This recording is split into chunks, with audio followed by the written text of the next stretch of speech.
এরপর মমিনুল ইসলাম রুবেল আপনি জানতে চেয়েছেন বাথরুমে উলঙ্গ হয়ে গোসল করা যাবে কি? বাথরুমে কিংবা টয়লেটে যেখানে আপনাকে অন্য কেউ দেখতে পাচ্ছে না এরকম জায়গায় গোসল করলে আপনি শরীরের সমস্ত কাপড় চোপড় খুলে বিবস্ত্র অবস্থায় গোসল করলে সেটি হারাম বা সরাসরি নিষিদ্ধ কোনো কিছু হবে না। আমাদের মনে রাখতে হবে যে একটা সময় পৃথিবীতে মানুষের বেশিরভাগ মানুষেরই অনেক বেশি কাপড় চোপড় থাকতো না, অনেকেরই একজোড়া কাপড় থাকতো যেটা দিয়ে তিনি তার জীবন পার করে দিতেন। আজকাল আলহামদুলিল্লাহ আমাদের অনেক কাপড় চোপড় রয়েছে।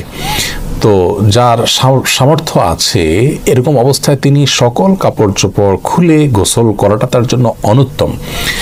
একজন সাহাবী নবী আকরাম সাল্লাল্লাহু আলাইহি সাল্লামকে এই ধরনের একটি প্রশ্ন করেছিলেন, তিনি তখন তার জবাবে বলেছিলেন যে লাল্লাহু আহাক্কু আন ইউস্তাহিয়া মিনহু, কেউ একাকী আছেন, নির্জনে আছেন, তাকে কেউই দেখছে না, এমত অবস্থায় তিনি সকল কাপড় চোপড় খুলে ফেলবেন।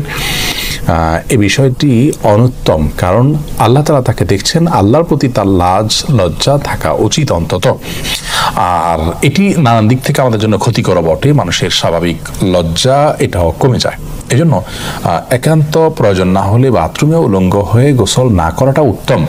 আমাদেরকে নবী আলাইহিস সালাম যে নির্দেশনা দিয়েছেন, বোঝা যায় নবী সাল্লাল্লাহু আলাইহি সাল্লাম প্রয়োজন ছাড়া বিবস্ত্র হওয়ার বিষয়টিকে পছন্দ করতেন না। তবে যদি কেউ বিবস্ত্র হন, তিনি একাকী আছেন, কেউ দেখছে না, তো সেটা তার জন্য হারাম হবে না।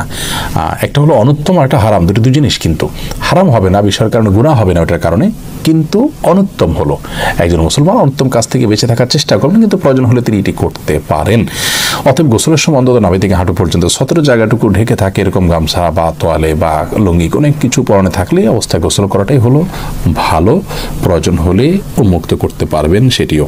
খালি গায়ে ওযু করলে হবে কিনা, শার্টের হাতা ভাঁজ করে নামাজ পড়লে নামাজ হবে কিনা, মেয়েরা মাথায় কাপড় ছাড়া ওযু করলে কি ওযু হবে, স্বামীর পকেট থেকে না পড়ে টাকা নিলে কি ওইটা চুরি করা হবে, অনেক সময় বই খাতা কলম ইত্যাদির উপর অসাবধানতায় পা লেগে যায়, সেক্ষেত্রে করণীয় কি, মোবাইলে কোরআন অ্যাপ থাকা অবস্থায় মোবাইল নিয়ে বাথরুমে অথবা নাপাক স্থানে যাওয়া যাবে কিনা, শনিবার ও বুধবারে নখ চুল কাটা কি না যায়, অমুসলিম মারা গেলে কি ইন্না লিল্লাহি ওয়া ইন্না ইলাইহি রাজিউন পড়া যাবে, ওযু ছাড়া মোবাইল থেকে কোরআন পড়া যাবে কিনা, প্যান্ট শার্ট নাকি খ্রিস্টানদের পোশাক, কেউ কেউ বলে এ পোশাকে নামাজ হয় না। কামরুন নাহার বুলবুলি জানতে চেয়েছেন, অনেক সময় বই খাতা কলম ইত্যাদির উপর অসাবধানতায় পা লেগে যায়, সেক্ষেত্রে করণীয় কি, বই খাতা কলম ইত্যাদির উপর অসাবধানতা বশত যদি পাও লেগে যায় তাতে কোনো অসুবিধা নেই, তবে জ্ঞানের একটি উপকরণ হিসাবে অশ্রদ্ধা না হয় সেমনটি আমাদের করা উচিত। বিধায় ইচ্ছাকৃতভাবে এমনটি করা উচিত নয়। কখনো হয়ে গেলে খুব দ্রুততার সাথে সেটাকে যথাযোগ্য জায়গায় রাখা উচিত এবং পায়ের শরীরে রাখা উচিত। এর বাইরে ওটাকে ছুঁয়ে সালাম করতে হবে এমন কোনো কথা নেই, বাধ্যবাধকতা নেই। মকবুল জানতে চেয়েছেন, শনিবার ও বুধবারে নখ চুল কাটা কি নাজায়েজ? না, কোনো দিন এমন নাই যে দিনের চুল কাটা বা নখ কাটা নাজায়েজ, কোন হাদিসে কোথাও নিষেধ করা হয়নি। ওযু ছাড়া মোবাইল থেকে কোরআন পড়া যাবে কিনা লোমু তাসলিমা বোন জানতে চেয়েছেন, যাবে, কোনো অসুবিধা নেই।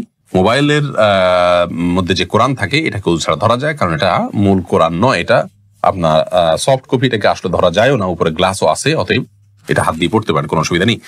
আবু জাফর জানতে চেয়েছেন, প্যান্ট শার্ট নাকি খ্রিস্টানদের পোশাক, কেউ কেউ বলে এ পোশাকে নামাজ হয় না, এ পোশাকে নামাজ হয় না, এটি সম্পূর্ণ ভিত্তিহীন কথা। প্যান্ট শার্টে নামাজ হবে না, কোরআন হাদিসের কোথাও এরকম কোনো কথা বলা হয়নি। আর এটাকে এখন আর খ্রিস্টানদের পোশাক বলার কোনো সুযোগ নেই, কারণ এটি খ্রিস্টানদের কোনো ধর্মীয় আদর্শ থেকে ধর্মীয় বিশ্বাসের বাহক হিসাবে এটি যে আছে এমন নয়। আর দ্বিতীয় হলো যে খ্রিস্টানদেরই একান্ত আপনার পোশাক, তারাই শুধু পড়ে এমনও আর নাই, যার কারণে এটি একজন মুসলিম হিসেবে পড়তে পারেন, কোনো অসুবিধা নেই। এরপরে নিউটন সীমান্ত আপনি জানতে চেয়েছেন, কোন অমুসলিম মারা গেলে কি ইন্না লিল্লাহি ওয়া ইন্না ইলাইহি রাজিউন পড়া যাবে? উত্তর হলো পড়া যাবে, কোনো অসুবিধা নেই। ইন্না লিল্লাহি ওয়া ইন্না ইলাইহি রাজিউন এর অর্থ হলো যে আমরা নিশ্চয়ই সবাই আল্লাহর এবং আল্লাহর কাছে আমাদের ফিরে যেতে হবে। অমুসলিমের ক্ষেত্রে একই কথা প্রযোজ্য, কোনো অসুবিধা নেই। ওই অর্থের দিক থেকে পড়া যেতে পারে। এরপরে শিপন আহমেদ আপনি প্রশ্ন করেছেন, মোবাইলে কোরআন অ্যাপ থাকা অবস্থায় মোবাইল নিয়ে বাথরুমে অথবা নাপাক স্থানে যাওয়া যাবে কিনা? উত্তর হলো যাবে, কোনো অসুবিধা নেই। এটা ভেতরে আমাদের মনের ভিতরে যেরকম কোরআন আছে, আমাদের স্মৃতিতে যেরকম কোরআন আছে, ওটা নিয়ে আমরা বাথরুম যেতে পারি, মোবাইলের ভিতরে ওইটা আছে, যেতে পারেন, কোনো অসুবিধা নেই। সুমাইয়া শিমু আপনি জানতে চেয়েছেন, স্বামীর পকেট থেকে না পড়ে টাকা নিলে কি ওইটা চুরি করা হবে? ওই টাকা দান করলে কি গুনাহ হবে?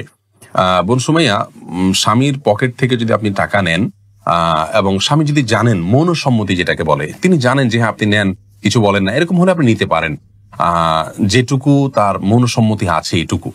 আর যদি তার মৌনসম্মতি না থাকে, এটা মানে একেবারে নিয়মতান্ত্রিক যেটাকে চুরি বলা হয়, সেটাই যদি হয়, তাহলে সেটা আপনার জন্য জায়েজ হবে না। যদি তিনি আপনার ভরণ পোষণ এবং মৌলিক যে চাহিদা আপনার বা আপনার অধিকার, চাহিদা না, আপনার যে অধিকার আছে সেটা তিনি আদায় করে থাকেন, তাহলে সেক্ষেত্রে আপনি তার পকেট থেকে আর টাকা নিতে পারবেন না, যদি তার সম্মতি না থাকে।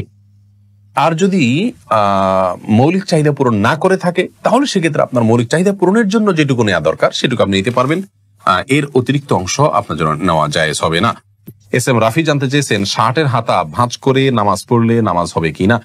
নামাজ হয়ে যাবে, কিন্তু অনুচিত। হাদিসে নবী সাল্লাল্লাহু আলাইহি ওয়াসাল্লাম নিষেধ করেছেন পোশাক ভাঁজ করে যেন নামাজ পড়া না হয়, এটা মাকরুহ হবে। সাকিবুল হাসান জানতে চেয়েছেন, মেয়েরা মাথায় কাপড় ছাড়া ওযু করলে কি ওযু হবে? মাথায় যদি কাপড় ছাড়া ওযু করেন আপনি, তাহলে সেক্ষেত্রে আপনার ওযু হয়ে যাবে। ওযুর জন্য মাথায় কাপড় কোনো জরুরি না। এমনি মাহবুব ইসলাম জানতে চেয়েছেন, খালি গায়ে ওযু করলে হবে কিনা? ওযু করার সময় দোয়া আছে কিনা? ওযু করার সময় শুধু বিসমিল্লাহ বলে আপনি ওযু করবেন, বাস যথেষ্ট, আর কোনো দোয়া পড়া জরুরি না। আর খালি গায়ে ওযু করতে পারেন, কোনো অসুবিধা